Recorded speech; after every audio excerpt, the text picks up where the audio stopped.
السلام عليكم ورحمة الله وبركاته.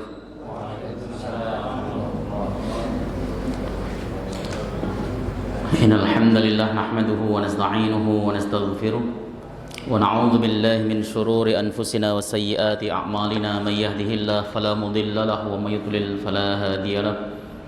أشهد أن لا إله إلا الله وحده لا شريك له وأشهد أن محمدا عبده ورسوله. اللهم صل وسلم وبارك على هذا النبي الكريم نبينا محمد صلى الله عليه وسلم وعلى آله وصحبه ومن تبعه إلى يوم الدين. أما بعد فيا عباد الله اتقوا الله لأن الله تعالى يقول في كتابه الكريم وهو أصدق القائلين: يا أيها الذين آمنوا اتقوا الله حق تقاته ولا تموتن إلا وأنتم مسلمون. فإن أحسن الحديث كتاب الله وخير الهدي هدي محمد وشر الأمور محدثاتها وكل محدثات بدعة وكل بدعة ضلالة وكل ضلالة في النار. Alhamdulillah, segala puji bagi Allah Subhanahu wa taala, Tuhan semesta alam yang telah memberikan kita nikmatul iman wal Islam wa sihatil badan, sehingga pada kesempatan malam hari ini kita bisa kembali bermujalasah dalam keadaan sehat walafiat. Salawat salam mudah-mudahan terus tercurah keharibaan beliau Rasul akhir zaman Nabi Muhammad sallallahu alaihi wasallam beserta seluruh keluarga beliau, sahabat, kerabat dan pengikutnya, serta kita semuanya umat beliau, umat dakwah ijabah yang senantiasa istiqamah konsisten dalam menjalankan dan mengerjakan sunnah-sunnahnya hingga akhir masa nanti. Jamaah sekalian dimuliakan oleh Allah Subhanahu wa taala, kita kembali akan membahas kitab Taisirul Alam Syarah Umdatil Ahkam. Insyaallah pada kesempatan ini kita akan membahas hadis nomor 98. Bismillahirrahmanirrahim. Qala al-muallif rahimahullahu taala wa nafa'na bihi wa bi'ulumihi fid dharain. Rabbana shrah lana sudurana wa yassir lana umurana wa hlul 'uqdatam min alsinatina yafqahu aqwalana. Rabbana la ilma lana illa ma 'allamtana innaka antal alimul hakim wa tub 'alaina innaka antat tawwabur rahim. Bismillahirrahmanirrahim. Al-haditsus saminu wat tis'un. Hadis yang nomor 98, an Aisyah radhiyallahu taala anha, dari Sayyidah Aisyah radhiyallahu taala anha, anna Rasulullah sallallahu alaihi wasallam ba'atha rajulan ala sariyatin fakana yaqra'u li ashabi fi salatihim fayahtimu bi qul huwallahu ahad. Sesungguhnya Rasulullah Muhammad sallallahu alaihi wasallam mengutus seseorang untuk memimpin pasukan, atau sariyah itu adalah sepasukan ya, atau satu kompi boleh. Artinya Rasulullah sallallahu alaihi wasallam mengutus seseorang untuk memimpin satu kompi pasukan. Fakana yaqra'u li ashabi fi salatihim, dan beliau selalu kalau menjadi imam itu membaca ya fi salatihim, dalam salat mereka, fayahtimu bi qul huwallahu ahad, dan beliau mengakhiri bacaannya dengan qul huwallahu ahad.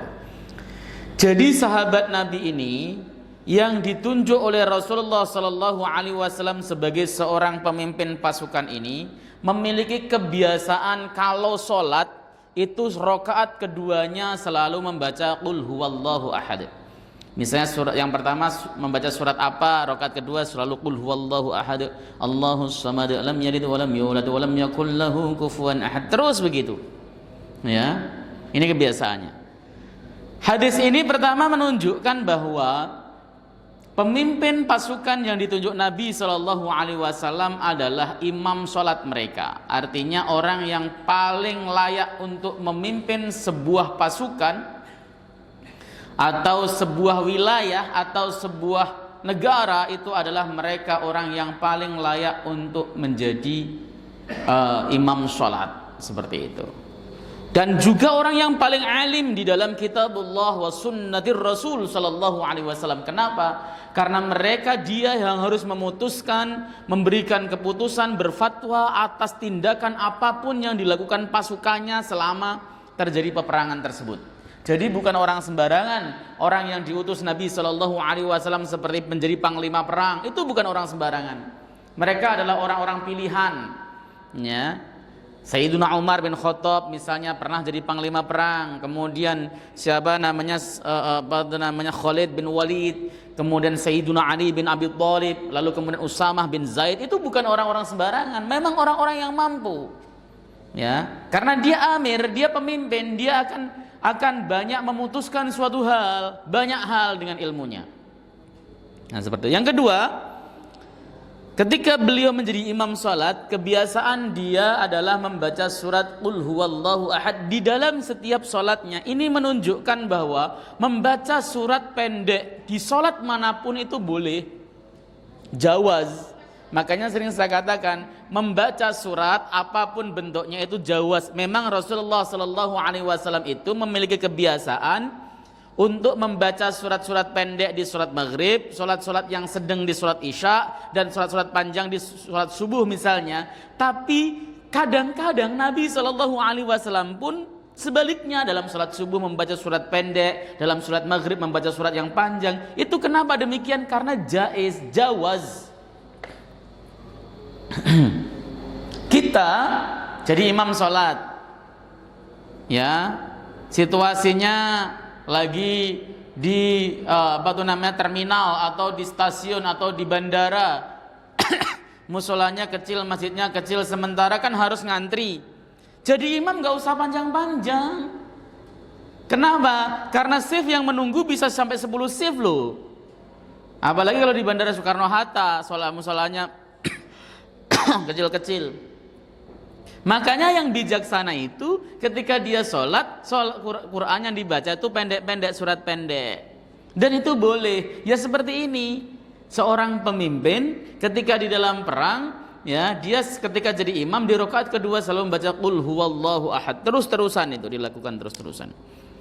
Falamma raja'u dzakaru dzalika li Rasulillah sallallahu alaihi wasallam, tatkala mereka semua kembali, pasukannya kembali, mereka menuturkan hal itu kepada Nabi Muhammad sallallahu alaihi wasallam, mengadu kepada Nabi sallallahu alaihi wasallam, Nabi, ini pemimpin kita kalau sholat bacanya rakaat kedua selalu kulhu terus. Itu yang terbaik. Jadi kita itu kalau nggak tahu atau ragu terhadap amaliyah sesuatu, ya tanya. Fas'alu ahla dzikri in kuntum la ta'lamun. Bertanyalah kamu kepada ahlu dzikr, kepada ulama, kepada pakar, apabila kalian tidak tahu. Jangan kalau kita tidak tahu jadi sok tahu, lalu kemudian menghukumi sesuatu dengan jahil. Wah, itu enggak ada contohnya dari Nabi, pasti masuk neraka. Loh, dalilnya itu dicari dulu. Jangan Anda enggak tahu berarti tidak ada. Orang zaman sekarang itu, ya, sesuatu hal yang tidak dia ketahui sama dengan tidak ada. Oh, ini nggak ada dalilnya, padahal karena dia tidak tahu. Begitu, ini harus dipahami. Makanya bagi orang awam, kecuali yang ngomong begitu orang alim misalnya, makanya bagi orang awam, kalau memang kita melihat sesuatu persoalan yang meragukan, loh, saya kok belum pernah mendapat yang demikian, saya belum pernah mengetahui dalil yang demikian, bertanyalah kepada para pakar, bertanyalah kepada para ahlinya, jangan dikarang-karang sendiri. Kalau dikarang-karang sendiri kan sesat menyesatkan. Nah, ini ideal memang betul. Ya, nggak tahu sesuatu bertanya kepada yang lebih tahu atau yang tahu. Kalau begitu nanti ulama akan difungsikan sebagaimana fungsinya. Ulama rumahnya akan ramai didatangi oleh orang-orang awam untuk bertanya agama. Sekarang kan ulama rumahnya sepi-sepi. Kenapa? Orang awamnya lebih suka sama Google tanyanya. Tanya Google, Bapak kok bisa begitu, ngaji di mana Pak? Saya sih cuma nonton YouTube Ustadz. Serius? Ini bukan majelis ta'lim. Bermajelis ya bermujalasah dengan para ulama. Begitu. Kenapa? Supaya barokah. Di samping supaya barokah, kita bisa konfirmasi dalil yang dikemukakannya. Bisa kemudian melakukan tanya balik, feedback terhadap jawaban yang dikemukakan dengan adab dan tata krama yang ada. Begitu. Oke. Maka tatkala semua pasukan tersebut kembali, mereka mengadu kepada Nabi Shallallahu Alaihi Wasallam tentang perilaku si imam ini yang setiap rakaat kedua membaca Qul huwallahu ahad, Allahus samad, lam yalid wa lam yulad wa lam yakul lahu kufuwan ahad. Faqala, maka Nabi menjawab, saluhu li ayyi syai'in yasna'u dzalik. Tanyakan kepadanya kenapa dia melakukan hal itu. Ini sering saya katakan bahwa kalau kita menjawab sebuah pertanyaan yang sifatnya kasuistik, kejadiannya tersebut memang berlangsung dan butuh pemecahan, jangan buru-buru berfatwa, jangan buru-buru menjawab karena kasuistik. Pelajari sampai detail, kenapa dia berbuat begitu, apa alasannya, apa motivasinya, kenapa dia sampai melakukan itu dan sebagainya. Itu perlu. Kita kan tidak, kita itu biasanya hanya karena coretan di Facebook, coretan di Twitter, langsung kita hajar habis orang tersebut, kita hukumi dengan hukum yang tidak baik. Ya, ini yang harus kemudian kita cermati. Karena kasuistik beda dengan normatif. Normatifnya orang melakukan perbuatan A misalnya, dia musyrik atau syirik. Tapi ketika kasuistik ada orang melakukan perbuatan A, apakah dia musyrik atau syirik? Belum tentu. Kenapa? Ada kaidah-kaidahnya. Apakah orang tersebut itu memang betul-betul terpenuhi syaratnya untuk disebut sebagai orang kafir, orang musyrik dan sebagainya, ataukah tidak? Namanya kaidah-kaidah pengkafiran itu ada, dan itu ulama yang tahu, orang awam tidak tahu. Jadi jangan dikit-dikit, misalnya contoh ada orang sujud kepada atau datang kepada dukun, atau apakah otomatis dia langsung musyrik, kafir? Meskipun ada ungkapan man ata kahinan wa saddaqa bima yukhbiru anhu kufrun. Siapapun orang yang datang kepada dukun dan membenarkan informasinya, maka dia kafir. Meskipun ada ungkapan begitu, lalu kita tunjuk tetangga kita yang datang ke dukun, Anda kafir. Tidak bisa. Kafir muayyan itu perlu diteliti lebih dalam. Kenapa demikian? Apakah Anda tahu dalilnya atau tidak? Apakah Anda tahu itu perbuatan musyrik atau syirik atau tidak, dan sebagainya. Harus sedetail itu kalau kasus-kasus kasuistik. Makanya Nabi SAW ketika ditanya, beliau mengatakan li ayyi syai'in tasna, beliau bertanya memerintahkan kepada sahabatnya, saluh, tanyakan kepadanya, li ayyi syai'in yasna' dzalik. Ya, apa motivasinya dia melakukan hal itu? Tujuannya dia melakukan hal itu apa? Fasaluhu, kemudian para sahabat bertanya kepada laki-laki tadi, faqala li annaha sifatur rahman azza wajal, karena sesungguhnya qul huwallahu ahad itu menjelaskan tentang sifat-sifat Allah yang sifat rahman, Allah yang maha pengasih. Qul huwallahu ahad Allahus samad lam yalid wa lam yulad wa lam yakul lahu kufuwan ahad. Itu kan seluruhnya sifat-sifat Allah Subhanahu wa taala. Makanya dia suka membaca itu. Dia merasa ketika membaca ayat surat Qul huwallahu ahad itu, hatinya betul-betul rindu sama Allah Subhanahu wa taala. Kemudian dia meneruskan jawabannya, wa ana uhibbu an aqra'a biha. Kemudian aku cinta, suka untuk membaca surat Qul huwallahu ahad.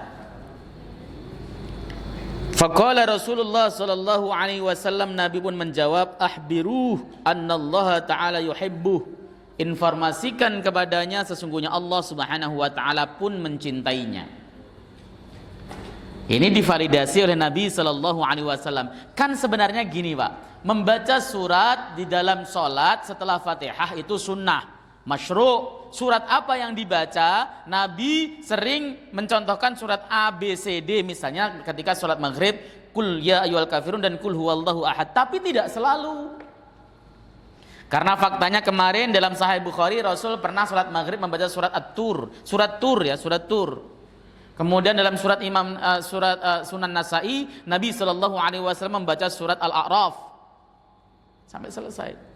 Ini menunjukkan bahwa surat-surat lain di luar yang dibaca Nabi pun boleh untuk dibaca.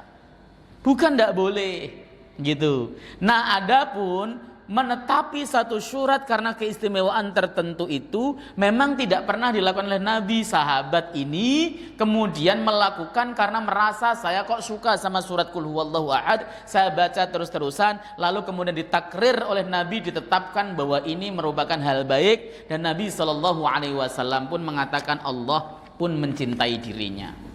Nah, ini yang harus kemudian kita banyak ambil pelajaran dari hadis ini.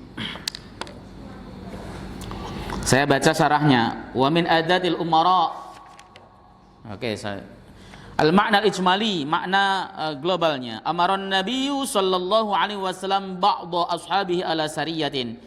Nabi sallallahu alaihi wasallam memerintahkan sebagian sahabatnya untuk menjadi pemimpin dari brigade atau sekelompok pasukan.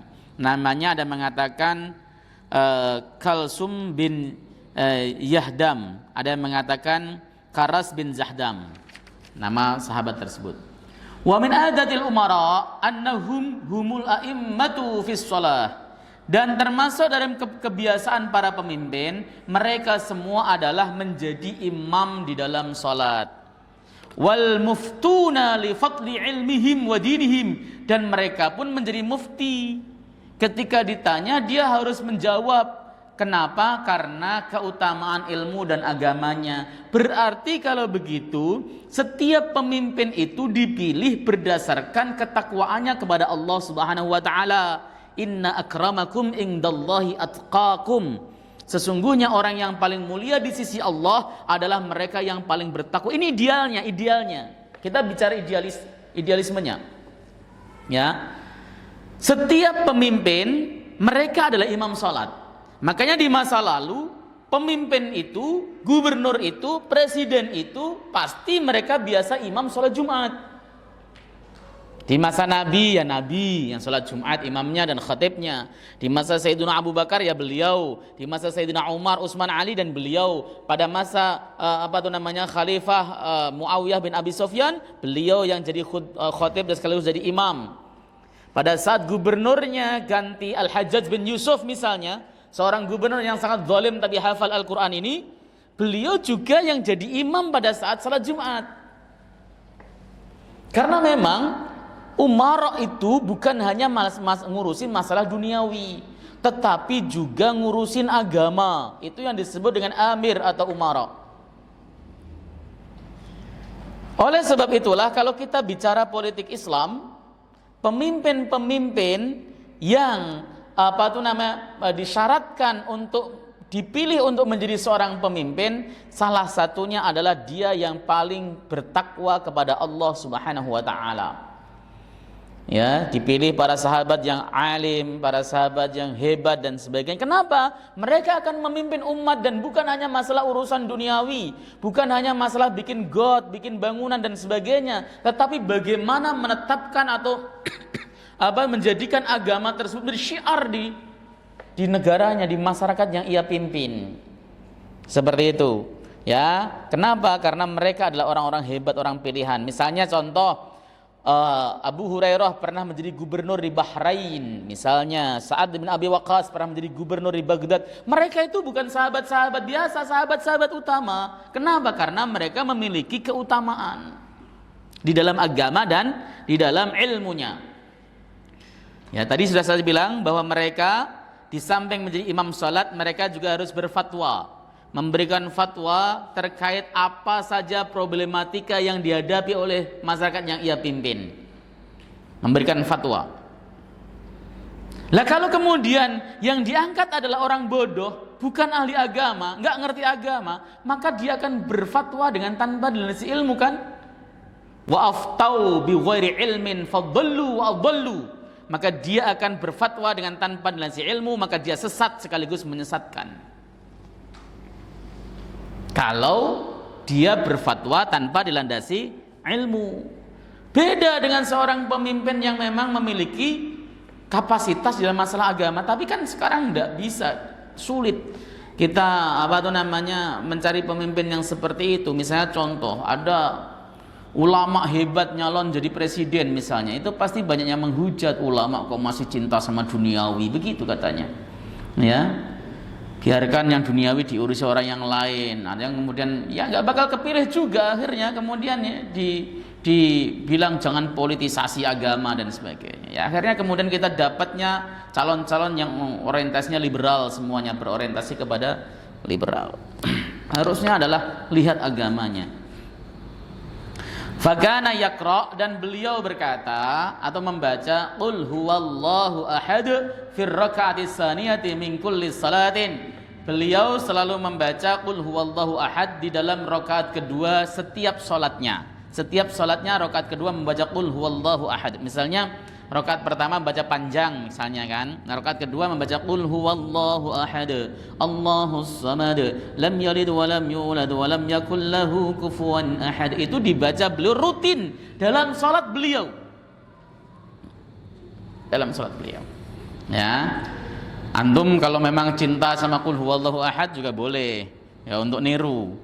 Tapi biasanya antum bukan cinta karena isinya, tapi cinta karena pendeknya ya, karena simple, cepat, praktis. Nah, itu. Tapi para sahabat itu memang mencintainya karena kontennya yang luar biasa. Falamma raja'u min ghazwatihim ila an-nabi sallallahu alaihi wasallam dzakaru lahu dzalika faqal saluhu li ayyi shay'in yasna'u dzalika ahwa limahdil musadafah am li syai'in min ad-dawa'i. Tatkala semua pasukan pulang dari peperangan mereka, lalu mereka semuanya menuturkan hal itu kepada Nabi sallallahu alaihi wasallam. Nabi pun berkata, tanyakan kepadanya apa motivasinya ia berbuat demikian. Apakah itu murni hanya kebetulan, ataukah memang ada sesuatu hal yang menariknya untuk melakukan hal itu? Kebetulan saja atau memang hafalannya cuma segitu? Ya kalau kita itu kadang-kadang hafalannya cuma segitu. Saya pernah ditanya sama seseorang, orang Arab Saudi, ketika saya ngaji begini, jamaah saya ada orang Arab Saudi, dia bertanya pakai bahasa Arab, kenapa sih orang Indonesia itu kalau sholat tarawih selalu membaca qul huwallahu ahad, begitu kan? Saya jawab, ya karena orang Indonesia hafalnya cuma segitu saja, nggak banyak-banyak hafalannya. Kalau hafal surat Yasin ya pasti dibaca surat Yasin, baca Al-Baqarah begitu. Yang baca qul huwallahu ahad ya memang karena hafalannya begitu, minim hafalan begitu. Ya memang faktanya begitu. Begitu. Ada yang kemudian alasannya untuk menandai bahwa ini adalah rakaat kedua yang nanti setelah itu harus salam dan sebagainya. Motivasinya masing-masing banyak sekali. Tapi waktu itu yang saya tahu mereka hanya hafalannya sedikit, minim hafalannya. Kalaupun kemudian banyak hafalannya kok tetap qul huwallahu ahad, alasannya untuk menandai itu tadi. Tapi kalau kemudian alasannya bahwa itu cinta sama qul huwallahu ahad ya boleh ya berarti ya, seperti yang termuat di dalam hadis ini. Kalau memang enggak, qul huwallahu ahad itu isinya kan kalimat-kalimat yang hebat dan sebagainya, boleh seperti itu. Faqala al-amir, si pemimpin tadi berkata, sana'tu dzalika listimaliha ala sifatir rahman azza wajal fa ana uhibbu takriraha lidzalik. Ya, fa ana uhibbu takriraha lidzalik. Amir menjawab, aku melakukan hal itu karena surat qul huwallahu ahad itu mengandung sifat-sifat Allah. Ahad itu adalah sifat Allah dalam Asmaul Husna. Qul huwallahu ahad, Allahus samad. As-samad itu adalah salah satu Asmaul Husna. Kemudian lam yalid wa lam yulad, meskipun lam yalid wa lam yulad itu bukan termasuk dalam Asmaul Husna, tetapi ini merupakan sifat Allah yang tidak beranak dan juga tidak diperanakan. Wa lam yakun lahu kufuwan ahad. Artinya kan Allah tidak ada yang menyerupai dengan sesuatu apapun. Ayat ini mirip dengan laisa kamitslihi syai'un wa huwas samiul basir. Ya, maka oleh sebab itu ayat ini memang full isinya adalah sifat-sifat Allah. Dia suka untuk mengulang-ulangnya, dibaca terus-terusan. Ya. Nah, kemudian apa yang bisa kita ambil dari hadis ini? Yang pertama, jawazu qiraati qissaril mufassal. Bolehnya membaca ya surat-surat mufassal yang pendek hatta fi ghairi salatil maghrib minal faraidi, sehingga meskipun di luar salat maghrib dari salat-salat fardu boleh membaca surat yang pendek meskipun bukan di salat maghrib, termasuk di salat Jumat sekalipun boleh. Jika situasinya memang harus dia membaca surat pendek, atau pada saat salat subuh juga boleh kalau memang ada hal yang memang memaksanya untuk melakukan itu. Misalnya musim dingin. Kemudian yang kedua misalnya ada kegiatan lain ya yang sifatnya mendesak, dia harus pergi segera, misalnya imam rawatibnya misalnya harus segera jalan ke bandara, sementara waktu dia terbang misalnya 6:30 misalnya, silahkan, tidak masalah. Yang penting ada hajat. Nggak ada hajat pun boleh kok, boleh. Membaca surat-surat pendek di dalam sholat itu boleh, sangat boleh sekali.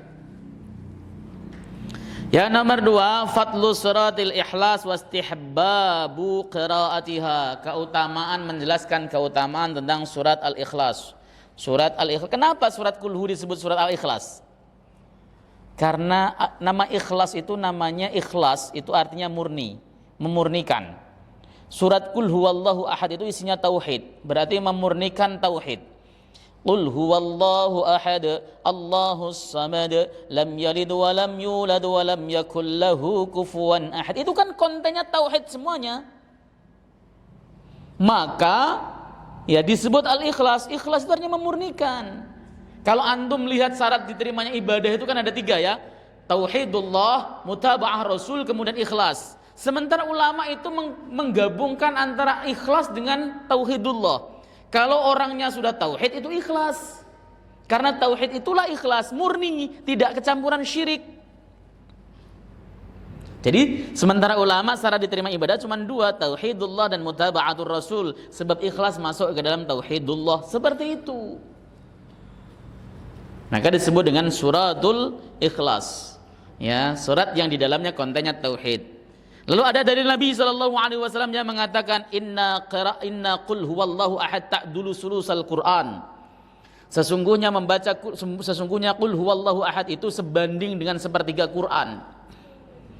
Kenapa demikian? Ya karena konten daripada qul huwallahu ahad itu tauhid murni. Sementara di dalam Al-Quran isinya adalah tauhid, ya, kemudian ibadah, ada ibadah. Kemudian ibadah itu ya ada mahdhah, kemudian ada yang syariat lah, tauhid syariat. Ya, syariat itu masuk dalam ibadah, Yang ketiga adalah khobar. Ya, tauhid, syariat dan khobar. Khobar itu cerita-cerita kaum terdahulu, ya Bani Israel, kaum Nabi Ibrahim dan sebagainya. Nah, 3 ini satu sudah ada dalam surat Qul Huwallahu Ahad. Maka dia sebanding dengan sepertiga Quran. Lalu datang antum, ya, teman-temannya membaca Quran sampai selesai, antum cukup Qul Huwallahu Ahad, Allahus samad, lam yalid wa lam yulad wa lam yakul lahu kufuwan ahad. Bismillahirrahmanirrahim. Qul huwallahu ahad, Allahus samad, lam yalid wa lam yulad wa lam yakul lahu kufuwan ahad.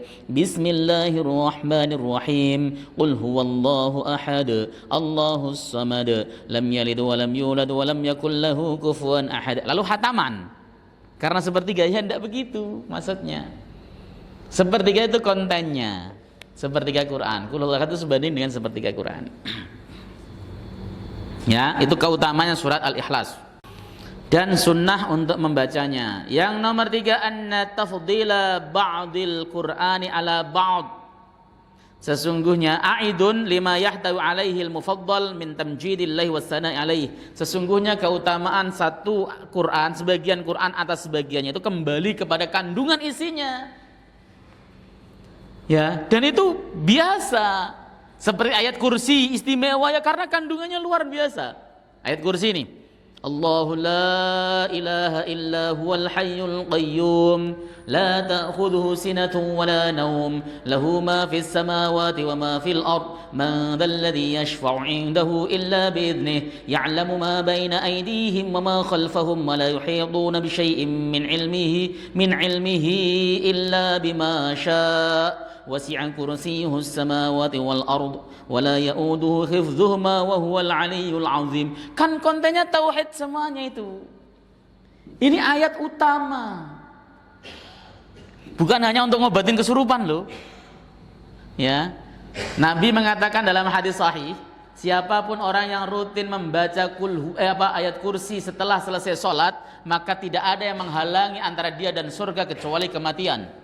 Maksud daripada hadis tersebut adalah siapapun yang membaca ayat kursi selesai melaksanakan sholat sampai mati, dia akan masuk surga. Membaca ayat kursi setelah kita, ya karena itu termasuk dzikir maksurnya Nabi ya. Astagfirullah, kemudian membaca la ilaha illallah wahdahu la syarikalah lahul mulku wa lahul hamdu wa huwa ala kulli syai'in qadir. Allahumma antas salam wa minkas salam wa ilaika sebagainya kan. Kemudian setelah itu membaca atau qul huwallahu ahad Allahus samad lam yalid wa lam yulad wa lam yakul lahu kufuwan ahad. Kemudian bismillahirrahmanirrahim qul a'udzu birabbil falaq min syarri ma khalaq wa min syarri ghasiqin idza waqab wa min syarri naffatsati fil 'uqad wa min syarri hasidin idza hasad. Kemudian bismillahirrahmanirrahim qul a'udzu birabbin nas malikin nas ilahin nas min syarril waswasil khannas alladzi yuwaswisu fi sudurin nas minal jinnati wan nas. Kemudian baca ayat kursi, Allahu la ilaha illa huwal hayyul qayyum. Setelah itu ilahan teman subhanallah subhanallah subhanallah. Itu zikir maksur semua dari Nabi sallallahu alaihi wasallam. Zikir yang diajarkan Nabi ba'da salat.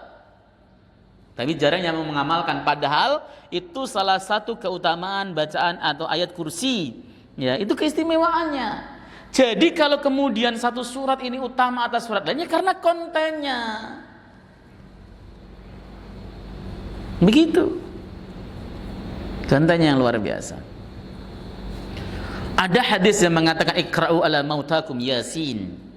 Bacakanlah atas orang yang mau mati kalian, orang yang mau mati muhtadirul maut, orang yang sekarat dengan yasin. Ini hadis ini mukhtalaf. Para ulama ada yang menghukumi sahih, ada yang menghukumi hasan, ada yang menghukumi dhaif. Tergantung bagaimana putusan dari ulama tersebut. Bagi yang menghukumi hasan, ya diamalkan. Ada orang mau mati dibacakan surat Yasin misalnya, dan itu diamalkan oleh Imam Ahmad. Kalau ulama kontemporer yang berfatwa demikian, ya Syekh Abdul Aziz bin Baz itu termasuk dihukumi hasan oleh beliau. Dia baca. Tujuannya apa kalau dibacakan Yasin? Yasin itu isi Qur'annya dari A sampai Z itu surga neraka terus. Tujuannya ketika ada orang mau mati, dibacakan itu, dia ingat raghab terhadap surga, takut sama neraka, matinya husnul khotimah, itu harapannya. Paham ya? Seperti itu. Itu adalah keistimewaan ayat, dan itu ada di dalam hadis Nabi sallallahu alaihi wasallam. Satu ayat lebih utama dengan ayat lain tergantung daripada kandungan yang ada dalam surat tersebut. Yang nomor selanjutnya, annal a'mala yuktabu thawabuha bisababi ma yusahibuhu min niyatin salihah li'anna nabiyya sallallahu alaihi wasallam amara bis-su'al anil qasdi min takririha. Sesungguhnya amaliyah apapun itu akan ditulis sebagai pahala atau mendapatkan pahala itu sebab ada niat yang lurus, yang benar, yang mengiringi amalan tersebut. Kita melakukan suatu perkara itu butuh niat. Kalau niat kita benar, sholih, maka itu bisa diberikan pahala oleh Allah Subhanahu wa taala. Itu betul. Jadi misalnya kita nih contoh memasang CCTV. Kalau tujuannya niatnya supaya orang itu ibadahnya tenang, damai, baik, enggak was-was, itu niatnya sholih, ibadah. Tapi kalau tujuannya hanya sekedar pengen mata-matai orang, ya itu niatnya jelek. Nah, saya pengen mengontrol orang, niat ini pengen memata-matai saja, itu jelek. Seperti itu. Jadi niat saleh itu harus mengiringi perbuatan baik. Perbuatan baik tanpa niat yang benar jadi jelek. Makanya kemarin ketika membahas bab niat itu, niat salah satu fungsi dan urgensinya adalah untuk membedakan antara ibadah dan adah. Kita mandi pagi hari Jumat, biar biru tanpa niat mandi Jumat, dapat pahala enggak kira-kira? Enggak dapat, Pak. Bapak yang penting mandinya pengen tatayub misalnya, atau sekedar supaya badan kita wangi, ya, atau tabarrud supaya badan kita seger, enggak dapat nilai pahala.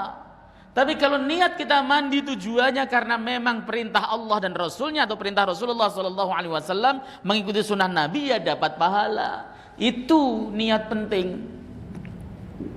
Maka Nabi di sini kemudian mengatakan saluh li ayyi shay'in yasna' dzalik.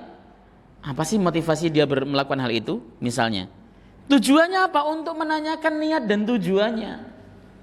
Apa motivasi kita? Sama kita ketika ngaji begini, Anda dapat pahala atau tidak tergantung motivasi Anda. Ada orang yang ngaji tujuannya memang karena talban li ridhaillah, dia pengen mengharap ridho Allah semata. Kenapa? Karena di majelis ta'lim, majelis ilmu itu huffat alaihimul malaikah, dikepung oleh malaikat, membentangkan sayapnya, kemudian rahmat diturunkan. Ya. Ada yang kemudian ketika ngaji tujuannya ya pengen iseng saja lah, daripada saya bengong mending saya ikut ngaji. Ada yang tujuannya ngaji itu memata-matai, pengen melihat kesalahannya. Ada loh ngaji kayak gitu tuh. Saya pengen tahu kesalahan dia lah, ngaji itu kan. Sambil dilihat, oh ternyata ini kesalahan. Ada yang semacam itu. Ya kalau tujuannya semacam itu ya akan dapat semuanya. Nggak ada manusia di dunia ini yang 100% benar selain Rasulullah SAW. Apalagi manusia-manusia seperti kita. Anda mata-mati nggak perlu sehari semalam, satu kali majelis taklim saja antum duduk, itu antum akan dapati kesalahannya pasti. Namanya juga manusia biasa. Itu ada yang semacam itu. Ya, jadi amaliyah itu akan ditulis pahalanya tergantung daripada niat saleh yang mengiringinya, yang ada pada si pelakunya. Nomor 5, annahu yanbaghi an yakuna ashabul wilayah wal qiyadah min ahli ilmi wal fadli wad din. Ini siyogyanya orang yang memiliki kekuasaan, ya, itu adalah mereka ahlul ilmi, ahlul fadal dan ahli agama. Ini seyogyanya. Tadi kriterianya kan begitu. Kalau kita melihat dari zaman Nabi, Khulafaur Rasyidun, kemudian para generasi setelahnya itu, memang mereka adalah orang-orang yang pilihan. Ya, kenapa? Karena pemilihannya kalau zaman Khulafaur Rasyidun misalnya mereka memilih ahlul hal wal aqd. Dipilih beberapa orang yang memiliki kompeten, sahabat-sahabat mulia utama yang terkenal takwa kepada Allah, wara dan sebagainya, karena semua sahabat pada hakikatnya adalah orang-orang hebat pilihan. Tapi dari pilihan tersebut dipilih lagi mereka untuk rapat berdiskusi memutuskan siapa yang jadi pemimpin. Itu ahlul hal wal aqd. Ya, kemudian ketemu misalnya seperti itu yang paling saleh. Kalau di kita kan tidak. Di kita itu adalah one man one vote. Satu orang satu suara. Mau suara ulama kayak, mau suara pencoleng kayak sama, koruptor kayak sama, suaranya sama. Hanya cuma satu. Bukan artinya ini suara ulama itu dinilai 10, pencoleng dinilai 1, enggak. Pencoleng, koruptor, pengkhianat itu sama satu. Dengan ulama, kiai atau orang-orang soleh lainnya itu satu suaranya.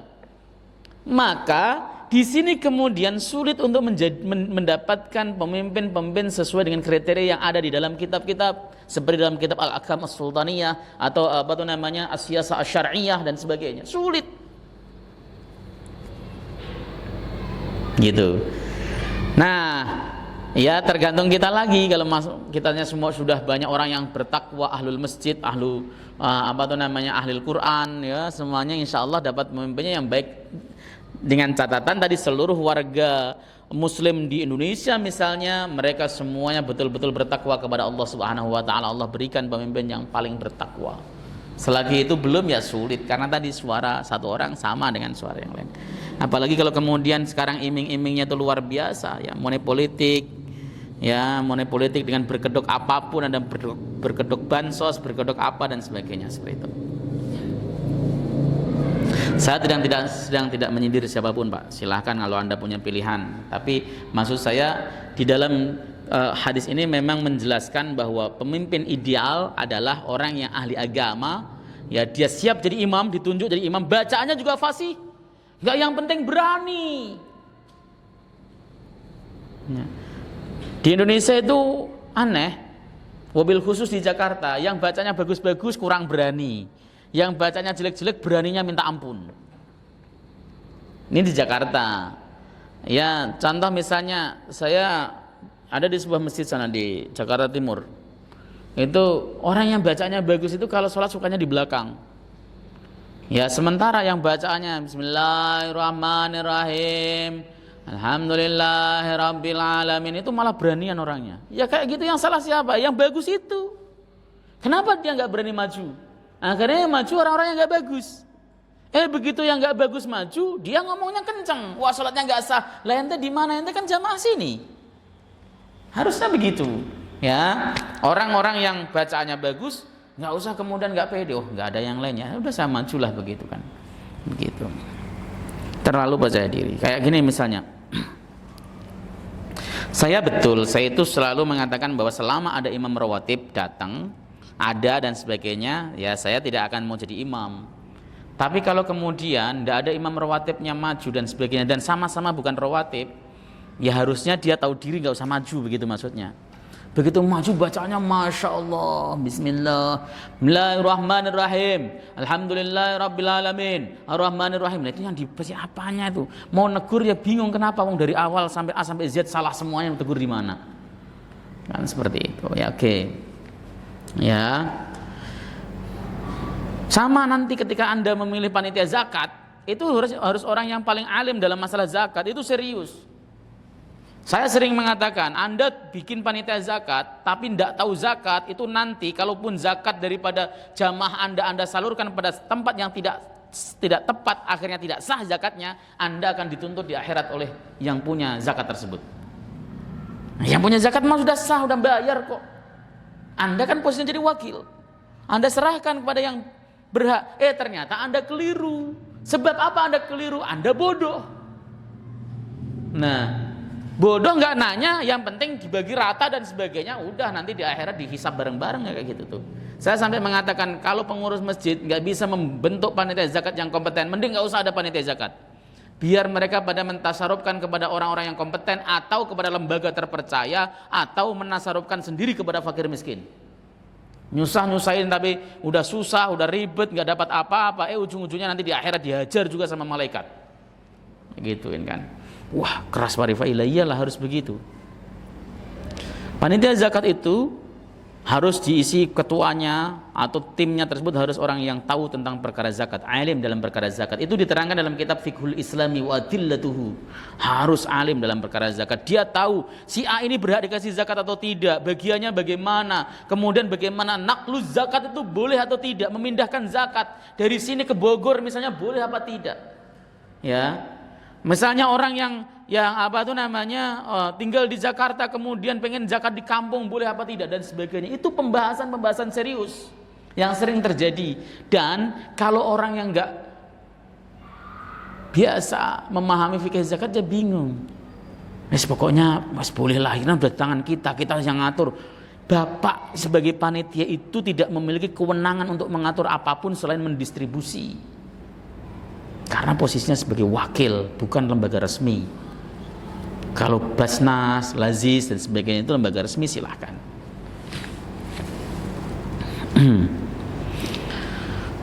Selanjutnya, annahu man ahabba sifatillahi wa tadawwaqa halawata munajatihi biha fallahu yuhibbuh.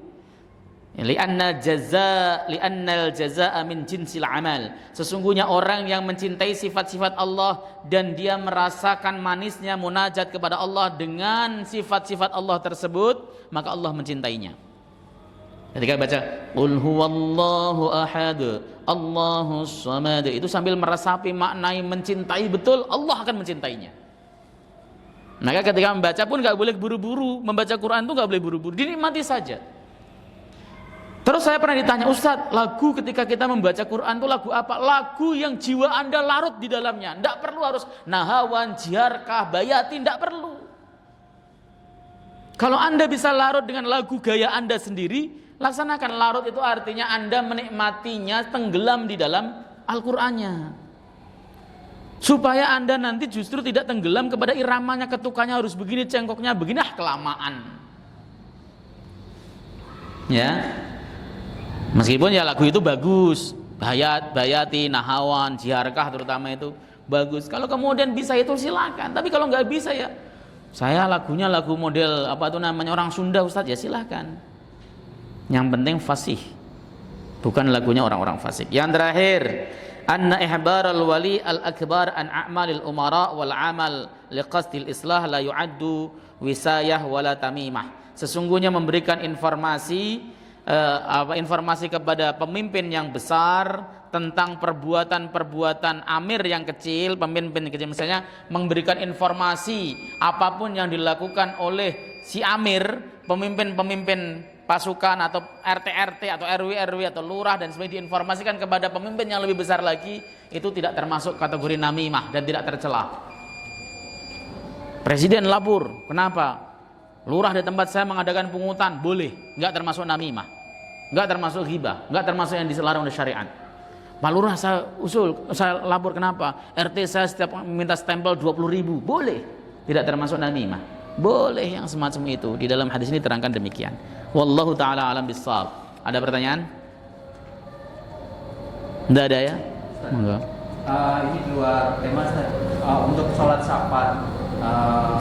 Kita pada saat kita di tempat kita datang ke tempat pada saat sholat gitu ya, pada waktu sholat. Terus kita kan punya ada kita mau sholatnya itu sholat jamaah qashar saat itu kondisinya dua-dua lah, ambil seperti itu. Tapi di saat itu jamaah itu sedang melakukan sholat yang warga setempat. Sholat tam. Seperti dia Sholat tam. Normal lah. Tam. Nah terus posisi kita harus gimana? Apakah kita harus mengikuti warga setempat dulu atau kita memisahkan diri buat jamaah sendiri? Baik.